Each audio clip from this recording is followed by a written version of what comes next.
The candle trembled on the table like it could feel the weight of what was coming, its flickering light throwing shadows that danced nervously across the white linen. I reached for Emily's hand, my thumb brushing the familiar soft ridge between her knuckles, a ritual we had shared every anniversary for 12 years.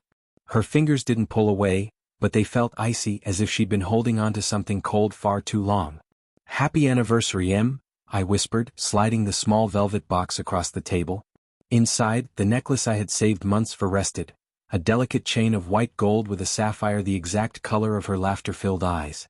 She opened it, her lips curving into a smile that tried desperately to mask the absence of warmth, and then set it down, untouched. I need to tell you something, Jake." Her voice cracked the way it used to when we argued over the smallest things, the dishwasher, the trash. But this wasn't trivial. I felt it in the jitter of her knees under the table, in the way her gaze darted anywhere but me. "Whatever it is, we can fix it. We always do." My words sounded hollow even to me. She laughed, but it was wet, strained, like rain against glass. "You don't understand. I don't want to fix it. I want," she swallowed hard, the motion audible. "I want one night with Derek." Time shattered around me. The soft hum of the restaurant, the clink of silverware, the smooth jazz overhead, the whispers from the couple at the next table, everything vanished. Derek. My Derek. My oldest friend, the one who stood beside me at our wedding, who taught our daughter to ride a bike while I was away on duty. The man who had been a constant in our lives, now the one Emily wanted for herself. I stared, waiting for the punchline that never came. Her eyes glistened with unshed tears, but she didn't retract the words.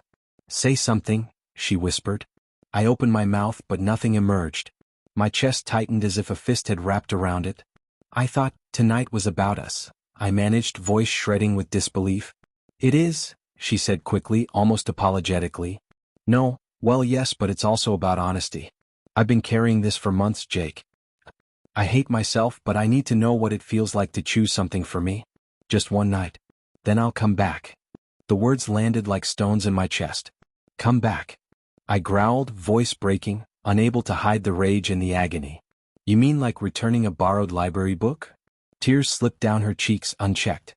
"I love you, Jake. It isn't about not loving you. It's about me. I don't know who I am anymore. After Lily was born, I disappeared. I was just mom, just wife. And one day, I woke up and didn't remember me. I wanted to scream that I, too, had disappeared, lost to long hospital shifts, to sleepless nights, to the isolation that came with trying to survive residency. But the image of her with Derek blocked the words. His hands on her, his lips on hers, the sounds I was never meant to hear. "When?" I whispered, voice ragged. 3 months ago. 3 months. 90 days of deception. 90 nights of her kissing him goodbye while I watched the clock tick toward midnight. 90 mornings of waking alone while she texted him, "Be there in 20. I rose so abruptly the chair screeched. "Happy anniversary, Emily," I said, voice hollow, stepping past the waiter offering the check, past the smiling couple who had observed our table with envy only moments ago, out into the cold November air that stung my face like mercy. She followed, heels clacking against the asphalt. "Wait please. We need to talk." She had chosen tonight to tell me she had been sleeping with my best friend for months. I barely managed. You chose tonight?" I thought, if I was honest. Her sobs fractured in the night. I couldn't. There was no saving it. Her confession had burned away the 12 years we had built together. She dropped to her knees, gravel biting through her dress, pleading, "I'm sorry. I regret it all. Please don't leave me." But I was already moving away. The worst part wasn't her betrayal, it was the clarity in her eyes that she meant it. She wanted him. I drove home to our daughter, clutching her stuffed giraffe, asking when Mommy and Daddy would return. I held her, and the world's cruelty fell away into my tears. 3 days later, Emily appeared with suitcases, promising therapy, church, anything. But every time I saw her, all I could see was Derek. One night for her. A lifetime of loss for me. I filed the divorce papers that would have marked our 13th anniversary. She signed them silently, shaking, broken, defeated. Some nights, I still reach across the bed for her.